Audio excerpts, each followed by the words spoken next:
Olá, divas! Estamos de volta com o Diva Entrevista essa semana, recebendo aqui na nossa casa Paulo Loyola. Muito obrigada, Paulo, por aceitar esse convite. O Paulo é uma pessoa estrategicamente importantíssima para esse ano de 2022.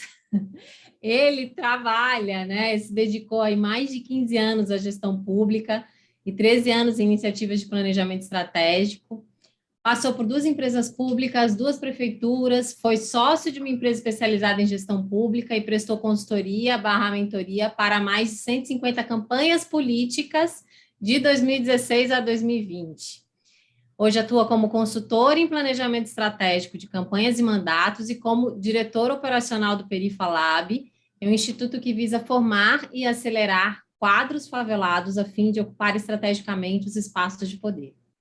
É administrador de empresas, mestre em gestão pública pela FGV, estrategista político e sócio fundador da Base Lab, que é uma consultoria especializada em estratégias inovadoras de campanhas eleitorais e mandatos progressistas. É também empreendedor cívico da Rede de Ação Política pela Sustentabilidade desde 2016, organização com a qual teve a oportunidade de escrever um livro sobre campanhas políticas inovadoras.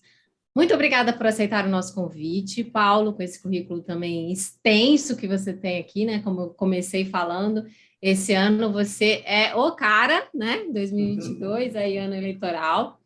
Queremos saber, né, um pouco mais da tua trajetória, conta um pouco para a gente da sua jornada e como que o tema de capacitação de lideranças políticas formadas por pessoas de grupos subrepresentados surgiu na sua vida. Bem, falando um pouquinho. Antes de tudo, gente, obrigado pelo convite. Estou muito honrado de estar aqui. Acho que é uma oportunidade incrível de dividir um pouco aí desse trabalho. Agradeço a confiança, mas é bom lembrar que eu sou pequenininho nesse processo, né? Mas, enfim, falar um pouquinho acho legal falar um pouquinho da trajetória, né? E aí, antes de tudo, bem, preciso lembrar um pouco de onde eu venho, né? Eu sou filho de retirantes nordestinos. Eu nasci num bairro bastante afastado aqui do Rio de Janeiro, no bairro do Camorim, perto ali para quem é do Rio. Mesmo quem é do Rio, pouca gente conhece, fica ali perto de onde é a Projac, o Rio Centro, tá? Mais ou menos 40 quilômetros aí do centro do Rio. Então é isso, né? Nasci periférico. Venho de uma origem humilde, mas nunca fui pobre. A minha família, quando veio para o Rio de Janeiro, morou ali na Rocinha. Enfim, então, uma história clássica de retirantes nordestinos aí. E eu tive contato, né, enfim, com essa pauta da desigualdade, na verdade, na pele, né? Porque, por ser oriundo de periferia, eu conseguia observar que existia uma diferença muito grande entre as oportunidades que me eram oferecidas e as oportunidades que eram oferecidas, por exemplo, para quem morava na Zona Sul, né, aqui do Rio de Janeiro, na zona mais rica da cidade, para quem tinha outro tipo de acesso, outro tipo de estudo e outros tipos de redes. Então, antes de tudo, isso nasce da minha própria pele. Eu tive também, até em função disso, eu sempre estudei e procurei me aprofundar na área social ou na área ambiental. Sempre foi meu campo de estudo desde a graduação. Eu fiz administração, que é uma escolha pouco usual, né, para quem se importa e quer trabalhar na questão social, mas eu entendia que eu podia contribuir justamente na questão da organização. Olhando ali, obviamente, né, 17 anos de idade, nenhuma noção de nada na vida, a administração foi o que abriu ali como campo de algo que eu me sentia à vontade para fazer. E aí, na própria graduação da administração, eu tive contato com uma matéria chamada responsabilidade social, e a partir disso passei a ter muito contato com isso, foi minha entrada, e acabei fazendo a minha, a minha dissertação da graduação ali, minha monografia, né? Sobre voluntariado. Então, foi a primeira vez ali que eu me debrucei sobre a pauta social de fato. E aí, ainda como estágio, fui trabalhar com uma incubadora social que apoiava projetos sociais diversos. E aí eu dava apoio de gestão, de RH, de vendas para esses projetos, para muitos projetos voltados para a geração de rendas, de mulheres principalmente. Então, foi um contato inicial ali. E depois eu E aí, assim que eu me graduei, eu fui fazer uma pós-graduação em responsabilidade social no FRJ, ali em 2008. Já se vão 14 anos nisso. E nessa pós-graduação, nunca mais larguei a área social. No mesmo ano, eu passei para a Petrobras. Desde o início da Petrobras, sempre trabalhando ou na área social ou na área ambiental. Então, a Petrobras foi minha grande escola. E foi onde eu percebi, na verdade, também, muito mais... até ali eu me olhava muito como esse cara periférico, como alguém que tinha, né, menos chances do que a média e tal. Agora, na Petrobras, eu já ganhei enfim, fui amadurecendo também, ganhei um outro tipo de consciência e passei a tomar muito mais consciência do meu privilégio, né?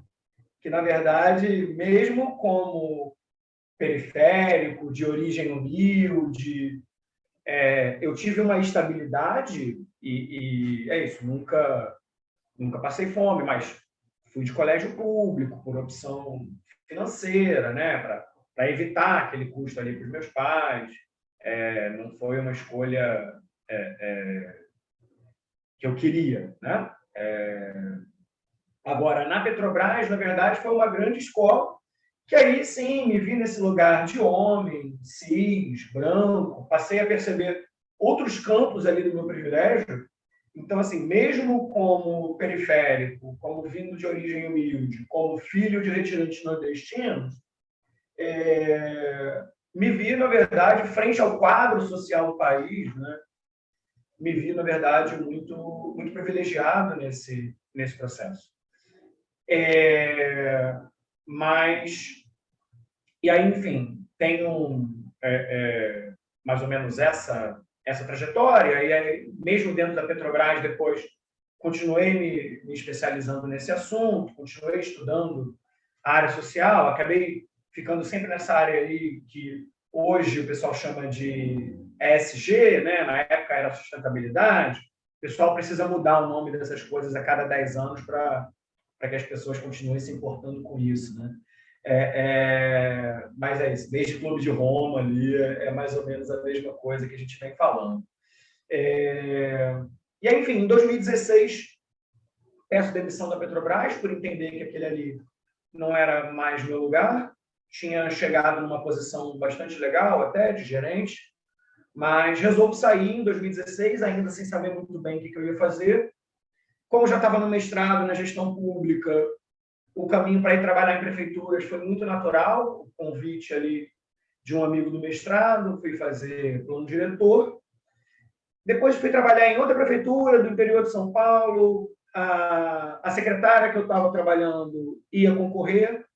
Em 2016 já tinha participado de uma experiência eleitoral pelo pessoal do Rio com o Micael Amarante, que foi a primeira campanha do Rio que se autodenominou, né, campanha coletiva, que é uma nomenclatura que ficou famosa depois, principalmente com a bancada ativista em São Paulo, para quem acompanha um pouco mais de perto aí. Uma experiência muito legal também, rendeu algumas questões depois, mas muito interessante. Não digo que é a primeira experiência coletiva, isso seria muito imprudente da minha parte, mas foi a primeira que, de fato, tentou utilizar essa nomenclatura para explicar para o público que se tratava de uma estrutura horizontal ali entre as pessoas que estavam concorrendo. Em 2018, eu coordeno a campanha da Thaís Ferreira, que aí foi um grande marco na minha vida, principalmente porque foi uma campanha muito barata para a quantidade de votos que teve, uma campanha que com 60 mil reais, a gente fez quase 25 mil votos, 24.789 votos. Dá um custo mais ou menos de 2,20 aí por voto, arredondando, que é um custo muito baixo.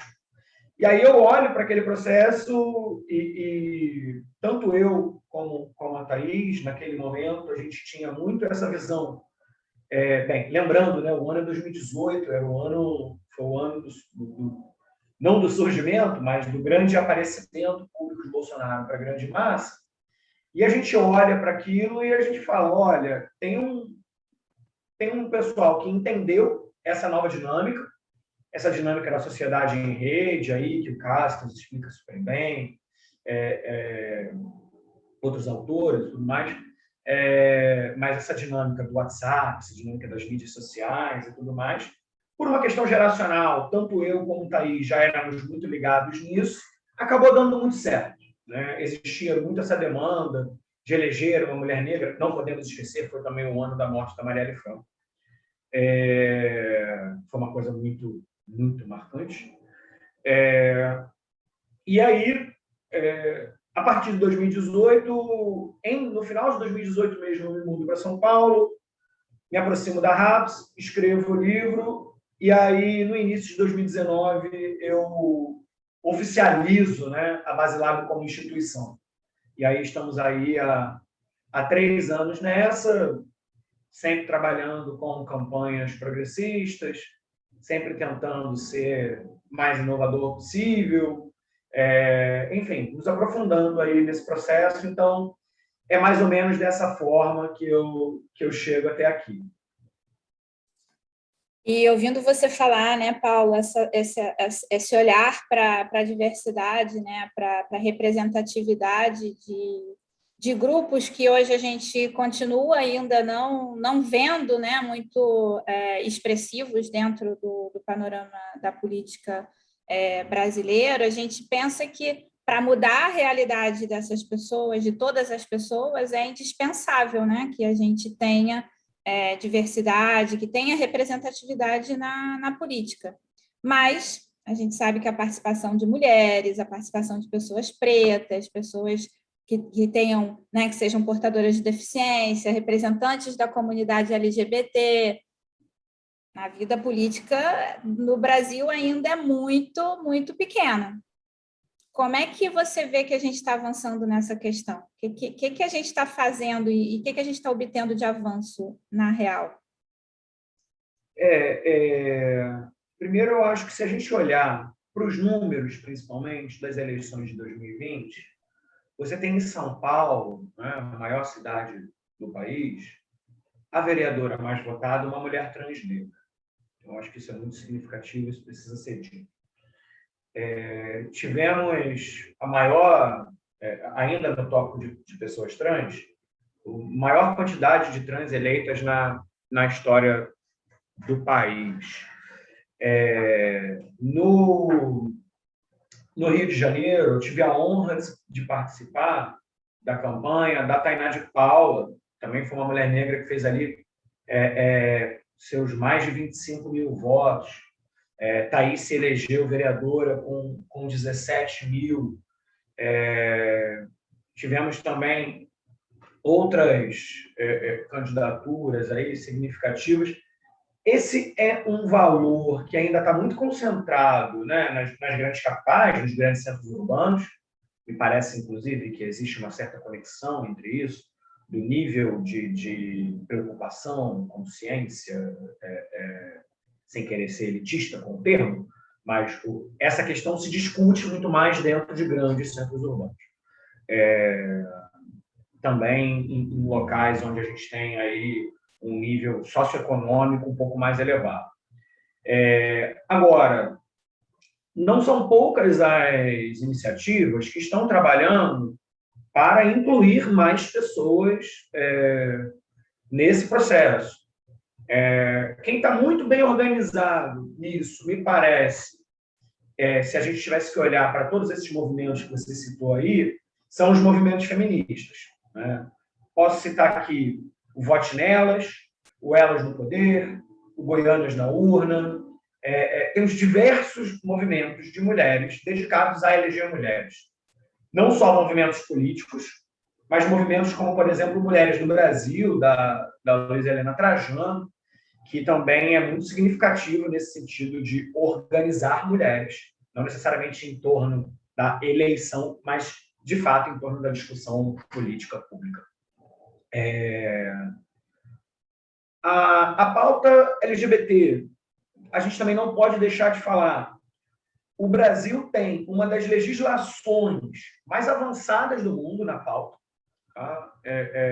Pode parecer pouco, né? Até porque, de fato, nós somos o país que mais matamos pessoas LGBT, porque, de fato, também o Brasil é um dos países mais violentos do mundo. Isso também tem que ser levado em consideração. Isso acaba, obviamente, recaindo mais sobre negros, sobre pobres, sobre periféricos, sobre população LGBT, sobre populações marginalizadas de maneira geral. Mas as vitórias, principalmente as vitórias no âmbito do STF, né, foram muito significativas. Cito aqui duas figuras muito importantes desse processo, Paulo Iotti e Eliseu Neto, que foram figuras muito importantes aí nessas ações do STF, principalmente na questão da criminalização da homofobia, que foi comparada ao crime de racismo pelo STF muito recentemente. Um incrível avanço jurídico no Brasil, que obviamente tem consequências políticas, tanto positivas em termos de resposta. A gente viu essa semana, aqui no Rio de Janeiro, o presidente da Câmara de Embu das Artes sendo preso em flagrante por crime de racismo. Isso seria impossível de ser visto alguns anos atrás. Inclusive, precisamos marcar também o momento George Floyd como um momento histórico de maior conscientização da pauta relacionada às questões de raça e cor, que tiveram um impacto enorme no Brasil, como quase tudo que acontece nos Estados Unidos tem um impacto muito grande aqui, né? Então, o nível de conscientização, o tanto que se falou sobre e a vontade de eleger quadros representantes da negritude conscientes sobre a questão racial aumentou muito ali, frente ao ponto George Floyd. O movimento dos PCDs é muito pouco organizado, de fato, assim, a gente tem pouquíssimas iniciativas nesse campo. Vejo um ganho de campo teórico relacionado às discussões do capacitismo. Eu acho que a gente ainda está nesse lugar, né? Eu acho que a gente ainda está ganhando consciência para que, a partir dessa consciência, a gente consiga ter um avanço real de quadros. Agora, um ponto que você falou que é muito interessante, Renato, que eu queria comentar, é que, inclusive, sob o ponto de vista da teoria de sistemas, né, que bebe muito ali na biologia, quanto mais diverso é um sistema, melhor é a resposta dele, né? Então, essa nossa busca por diversidade, se eu tivesse que jogar isso para o campo da gestão pública, por exemplo, que é a minha área formadora, né, mais diversidade nos permite respostas mais complexas, portanto, mais eficazes. Tá? É impossível a gente resolver nossos problemas atuais. Eu digo impossível, eu sou categórico em relação a isso. É impossível nós resolvermos nossos problemas de desigualdade sem passar por gênero, sem passar por raça, sem passar por cor, sem passar por orientação sexual. Impossível. Tá? Porque essas coisas estão tão ligadas, né, que atuar somente sobre a pobreza e não olhar também para todas as questões, inclusive oriundas do próprio capitalismo, isso também precisa ser olhado, da ultraacumulação de capital, porque eu estava lendo, inclusive, uma entrevista muito, muito, muito interessante, que eu recomendo demais, do Boric, eu não sei se é exatamente essa Novo presidente pronúncia, do Chile. que é o novo presidente do Chile. Ele deu uma entrevista extensa para o UOL, que ele passa por essas pautas de uma maneira muito madura, inclusive. Ele faz até um diálogo ali, um certo diálogo com o conservadorismo. Chile é um país muito, muito mais conservador que o Brasil, inclusive, uma polícia muito mais dura. Teve uma ditadura também super complicada ali, com Pinochet, mas o Boric traz alguns caminhos nessa entrevista e algumas observações muito interessantes. Lembrando, inclusive, que a própria Bachelet, né, a Michelle Bachelet, ex-presidente, havia tentado fazer um ministeriado também que fosse composto paritário, né, por homens e mulheres. Lembrando que o Boric até propôs mais mulheres do que homens, são 14 mulheres e 10 homens. 58% de mulheres. Isso, 14 mulheres e 10 homens. Achei muito interessante ele honrar isso, né, e citar alguém que é do campo ideológico absolutamente oposto ao dele, mas com o qual ele precisa dialogar para ter capacidade de gestão. Chama atenção também para a experiência americana. Biden vem como vice-presidente uma mulher negra, primeira vez na história, né? Com um secretariado também bastante equilibrado em termos de mulheres, negros, latinos, sociedade americana um pouco mais complexa nesse processo. Mas eu acho que temos alguns pontos para a gente olhar no mundo que eu acho que dão esperança. Agora, é importante também olhar que, não está na sua pergunta, Renato, mas lembrar da lei da física, que toda ação tem reação. Do mesmo jeito que George Floyd, por exemplo, para a gente seguir um pouco aqui no caso americano, trouxe, possivelmente, massificou, né, a discussão da questão racial e trouxe muito apoio ao processo, você nunca viu, no caso americano também, tanta resistência de setores supremacistas brancos como a gente está vendo agora. Repito, né? Ação e reação. Então, essas questões também precisam ser olhadas. E digo mesmo no caso brasileiro, eu acho que a gente teve, durante os governos do PT, muitos avanços, mas a gente também sentiu, com Bolsonaro principalmente, um pouco desse coice, né? Chamar assim, desse retorno, dessa resposta de setores que se acostumaram a serem majoritários e supremacistas, a gente pode usar essa palavra até então, perderam poder, de fato, perderam poder, e que estão tentando, de alguma forma, se reorganizar e responder. Bolsonaro foi uma tentativa de resposta nesse sentido, Trump foi uma tentativa de resposta nesse sentido.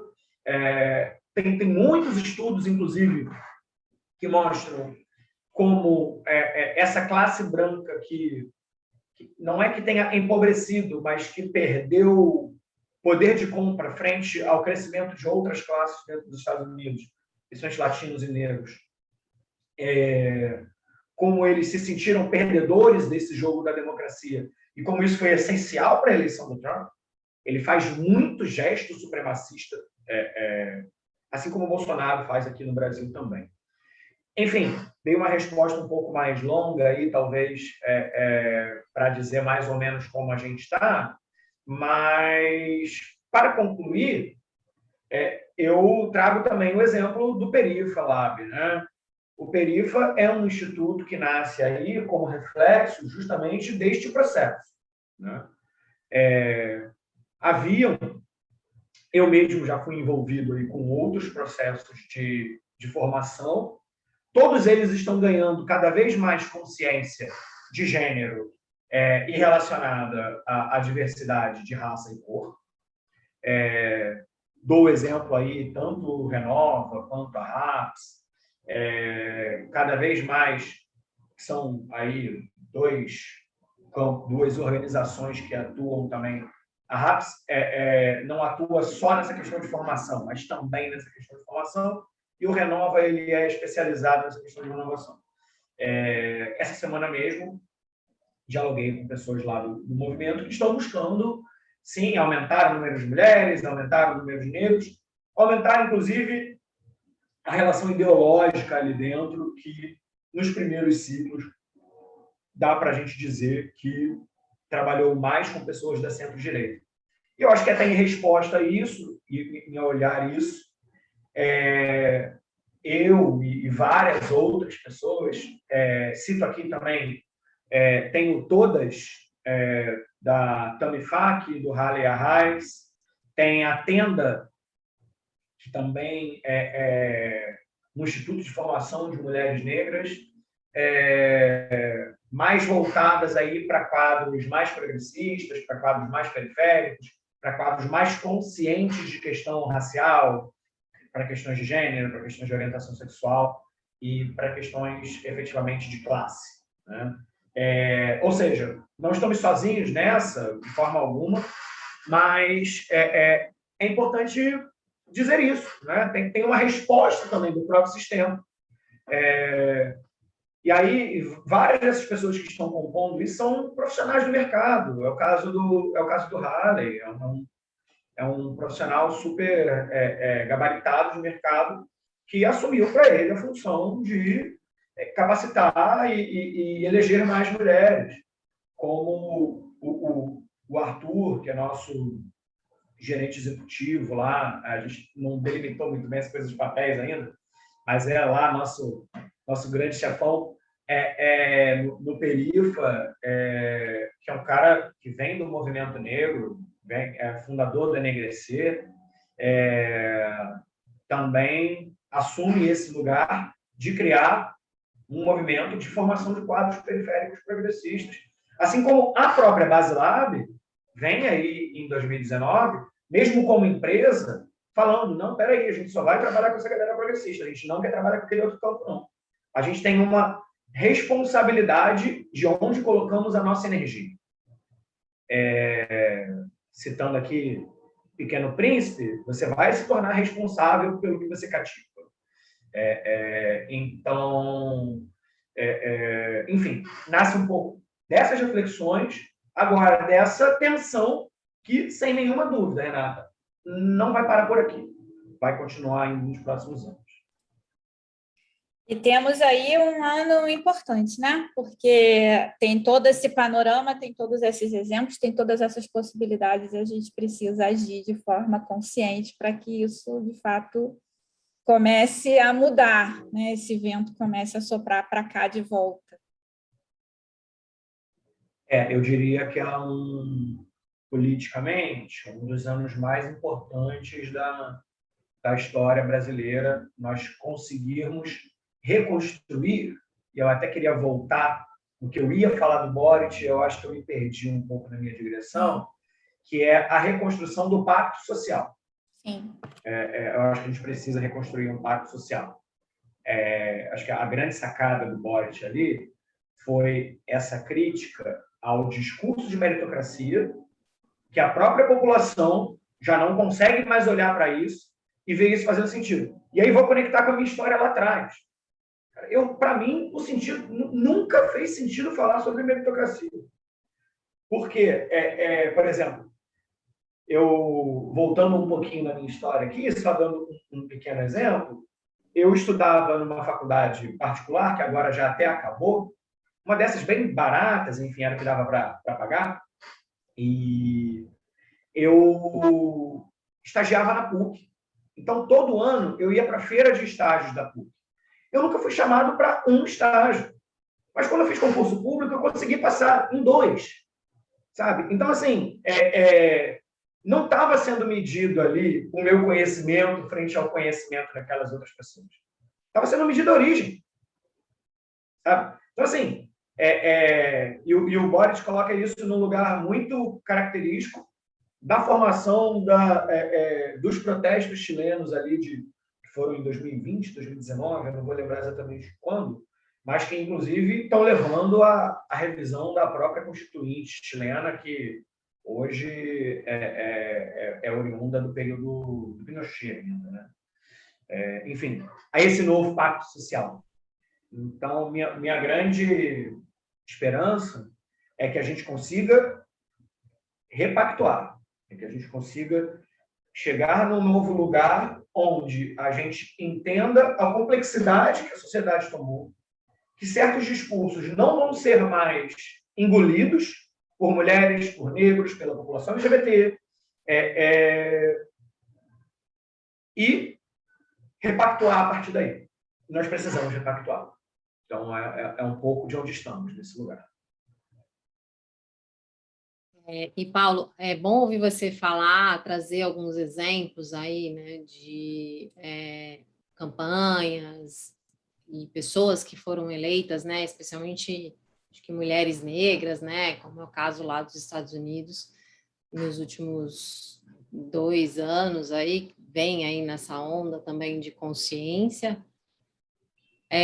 Mas, ao mesmo tempo, eu me lembro que na última eleição, né, que foi o pleito municipal, assim, eu fiquei muito frustrada com o resultado, principalmente em relação à questão de gênero, porque a gente simplesmente mudou de 12% para 13% a quantidade de mulheres eleitas nas posições executivas municipais, né? Então, foi bem frustrante. E eu sou voluntária do Grupo Mulheres do Brasil, estava trabalhando na campanha lá do que a gente tinha, né, junto com o Vote Nelas, que foi feito um app para divulgar as campanhas das mulheres, e depois, quando chegou o resultado, a gente foi um balde de água fria, assim. Então, como você mesmo falou, né, esse ano é um ano muito importante, muito decisivo, aí, desde da retomada da democracia no Brasil, mas ainda a gente sabe que persistem muitos desafios enfrentados pelas pessoas de grupos subrepresentados, e assim, quando a gente fala de mulheres e pessoas negras, a gente está falando que a gente não está falando de minorias, né? A gente está falando de subrepresentação mesmo, né? Porque são maiorias numéricas na sociedade.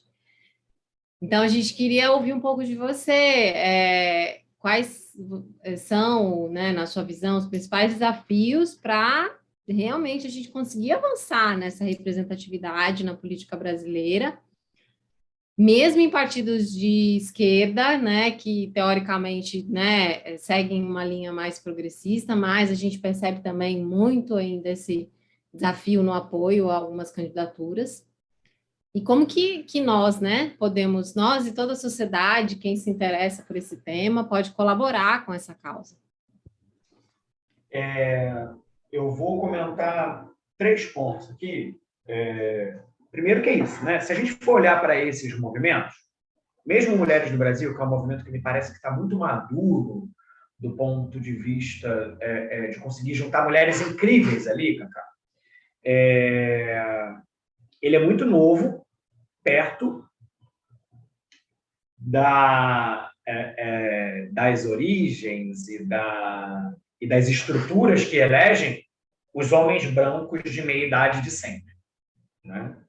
Bem, só um adendo que eu esqueci de falar, né? A gente também vai fazer 90 anos, mês que vem, né, do voto feminino, né? Então também tem esse marco importante nesse calendário. Pois só 90 anos, né? É isso, assim, se for... vou voltar no exemplo do Chile, salvo engano, até a década de 90 ou início dos anos 2000, a mulher não podia nem pedir separação, sabe? É isso. A gente, até muito pouco tempo atrás, a gente 1965, a mulher tinha que pedir permissão para o marido para trabalhar. É isso. Até muito pouco tempo atrás, mulheres não podiam praticar esporte, né, profissionalmente. Enfim, a gente poderia ficar falando muito tempo aqui, mas eu sei que tem gente muito melhor do que eu para abordar isso. Então, eu vou abordar do ponto de vista do sistema político. E aí eu quero abordar alguns pontos. Primeiro, transformação política caso a gente não esteja falando de revolução, e não é o que eu estou falando aqui, eu assumo, eu sou um reformista nato, passei minha fase de revolucionário. Então, assim, desse ponto de vista, essas mudanças, elas infelizmente demoram, né? O que não quer dizer que a gente não possa e não tenha que se dedicar muito a elas. Pelo contrário, né? Se a gente for pegar ali a história, inclusive, do fim da escravidão, inclusive no caso brasileiro, que foi o último país a abolir a escravidão, importante ser dito também, que torna ainda mais difícil aqui a vida dos negros também, e, diferente de vários outros países, não fez uma reforma agrária para dar terra aos negros libertos. Mais uma vez, não vou ficar aqui exemplificando, eu sei que tem gente muito mais competente que eu para falar disso. Mas, sob o ponto de vista político, vou voltar no Castos, e que a gente vive numa sociedade em rede, e que, apesar dos novos modos de comunicação terem permitido novas conexões, essas nucleações, esses núcleos, que na política são absolutamente familiares, econômicos, masculinos, né? Eles vão se replicando quase que, e eu preciso ter muito cuidado com essa palavra aqui, naturalmente. Digo naturalmente porque, se a gente for na biologia, a finalidade última de todo e qualquer organismo é continuar existindo daquele jeitinho. Óbvio, se adaptando ali ao meio, e as conexões em rede e a sociedade, com a complexidade que a gente tem hoje, não é muito diferente disso. Então, esses sistemas, Cacá, eles vão trabalhar para continuar existindo. Por quê? Porque o cara que era deputado, senador, prefeito, anos atrás, ele nunca olhou para a filha dele e falou, ela é minha sucessora. Ele olhou para o filho. Eu tenho um caso, não vou poder, infelizmente, dar o nome aqui, mas que eu acho interessante de contar nesse processo. Tinha um cliente, ele foi bem isso, assim. O pai já era político, passou todo o capital político ali para o filho se elegeu, e eu tive o prazer, a honra, assim, de trabalhar tanto com ele quanto com a irmã, que se candidatou a vereadora ali naquele município. Politicamente, em termos de visão política, fala, tudo, ela era infinitamente superior. Só que começou na política muito depois dele, inclusive. E repara, filha de político tradicional. Tá?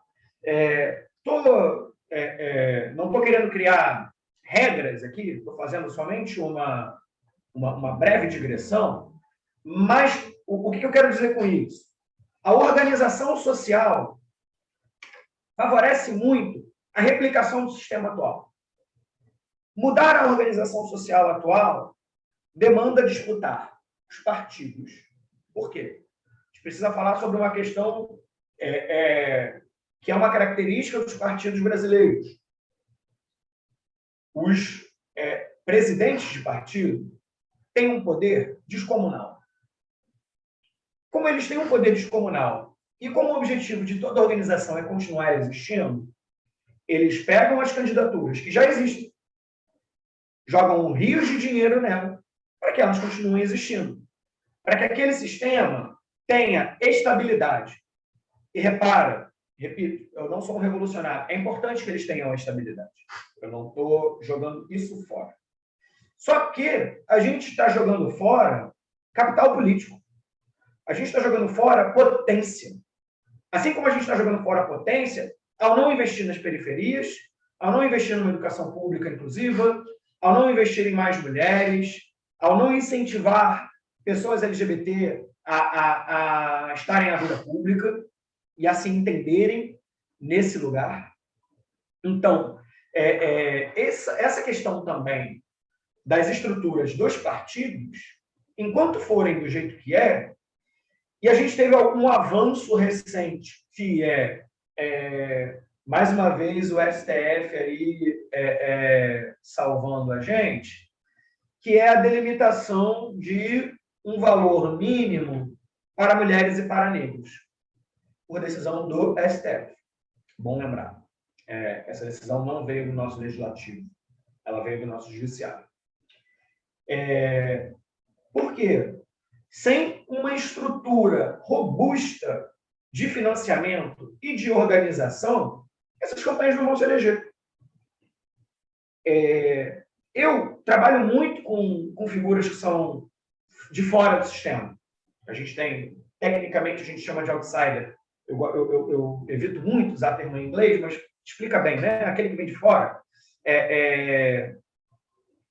Só que não é fácil, não é simples você trazer alguém de fora.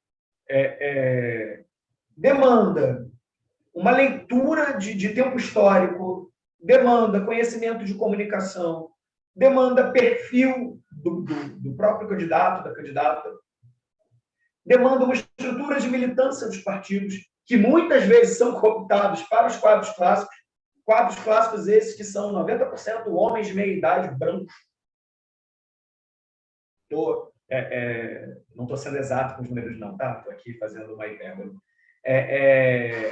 Mas, majoritariamente, estão nesse lugar. Né? Não dá para deixar de dizer também que existe um preconceito estrutural contra mulheres, contra negros, contra a população LGBTQIA+, contra PCDs, contra periféricos, contra pobres, majoritariamente. E aí, essas coisas se cruzam. Né? Quanto mais características dessa você apresentar, mais difícil será a sua vida de fato. Então, mais uma vez, lembro aqui minha vida foi difícil por ter sido um jovem de origem humilde e periférica, mas o fato de eu ser um homem branco, cis, de olho verde, abriu uma quantidade de portas para mim que muitas vezes nem foi por conta da minha competência. Então, quebrar o sistema político quer dizer também quebrar o sistema social. Quer dizer lutar contra esse patriarcado, quer dizer lutar contra o machismo, quer dizer lutar contra a homofobia, quer dizer lutar contra o racismo, que não são lutas simples, que não são lutas fáceis, né? Mas eu acho que são lutas que a gente está avançando, tá? De maneira geral.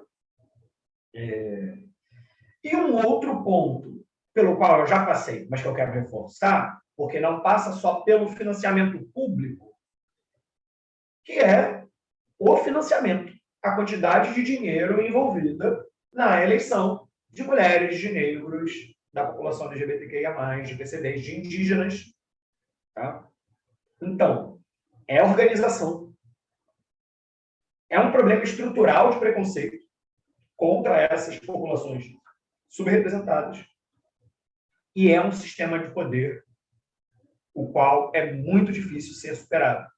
A gente viu, inclusive, isso em 2020, que mesmo em 2020 já estava valendo o fundo partidário para as mulheres.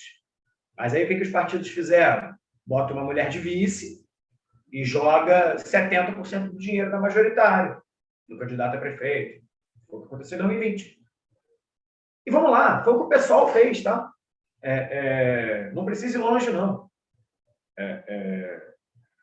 Então, assim, muitas vezes, esses discursos, né?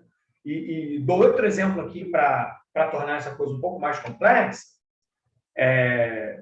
Uma mulher negra só chegou à Secretaria de Cultura da maior cidade da América Latina, que é São Paulo, pelo MDB, que é a Aline Torres. Um quadro fantástico. Uma mulher incrível. Que possivelmente nunca teria tido chance num partido de esquerda. Digo isso até com dor no coração, porque eu sou particularmente muito de esquerda. Trabalho pelos partidos de esquerda e escolhi não trabalhar com a direita. Fiz disso opção de vida. Perco dinheiro por causa disso. Mas é importante também dizer isso, que essas estruturas machistas, racistas, classistas, muitas vezes, se perpetuam também nos partidos de esquerda. É importante dizer em menor grau, tá? Em muito menor grau, mas também se perpetua. É importante problematizar e olhar para esse lugar. Mas, enfim, é um pouco da resposta aí para esse ponto. Muitos desafios, muita complexidade, como você falou, né? E eu só fico pensando realmente na reflexão de que para problemas complexos, dentro de um mundo complexo, para encontrar soluções para esses problemas complexos, a gente não tem como não passar pela valorização do diverso, né? Dessa profusão de pessoas diferentes, com pensamentos diferentes, porque é isso, né? Para problemas complexos, a gente precisa de um maior número de pessoas diferentes. Eu poderia Tem uma ficar máxima aqui... na gestão pública que fala que não vai existir solução simples para problema complexo. Não tem como.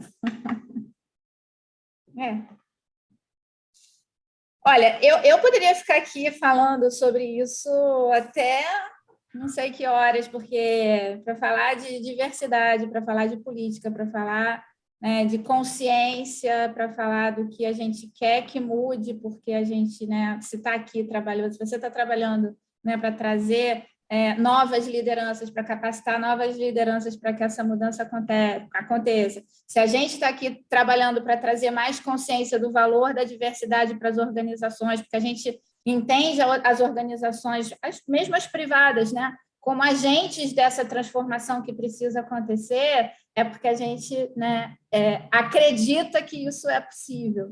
Então, eu poderia ficar aqui até o final da noite, né, falando com você, Paulo, mas a gente tem que terminar, né? Temos um tempo aqui finito, e antes de terminar, a gente sempre gosta de perguntar para o nosso entrevistado quais são as mudanças que você gostaria de ver no mundo? Deixar uma mensagem com as mudanças que você gostaria de ver no mundo.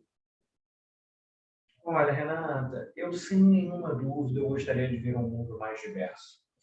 Não tem nada que me incomode mais do que chegar num ambiente, e eu carrego isso comigo desde criança, tá? E ver todo mundo igual, sabe? Eu nunca gostei de estar num ambiente que só tinha os meninos, ou que só tinha gente branca, ou que só tinha hétero. Para mim, sempre foi uma coisa desagradável. Então, assim, para mim, diversidade é um valor. Eu gostaria muito de ver um mundo mais diverso, porque eu acho que o mundo carrega essa complexidade. E eu acho que é a partir dessa complexidade, é a partir dessa diversidade, que a gente vai conseguir construir um lugar mais confortável para todo mundo, que eu acho que também deveria ser um pouco da nossa busca. E, sem nenhuma dúvida, menos desigual. Eu acho que atuar sobre a desigualdade, para mim, é um imperativo moral, ético. Para mim, não é combater a pobreza, não. É combater a desigualdade. É imoral que alguns tenham tanto, enquanto outros têm tão pouco, sofram tanto, para além do preconceito, de todas as condições de vida, de tudo que a gente já sabe que sofre. E, até pela minha formação, por onde eu coloco minha energia, eu acredito muito que a política é o lugar dessa transformação. Não é rápido, não é fácil, dá vontade de desistir todos os dias, mas a gente vai seguir tentando. Muito bom, muito bacana. Muito obrigada, Paulo. Foi um prazerzão te receber aqui. Eu que agradeço, Renata. Paulo. Obrigado, Cacá. Uma aula. O prazer foi todo meu. Gente, a gente volta então na semana que vem. Até lá. Tchau, tchau. Tchau, pessoal. Até a próxima.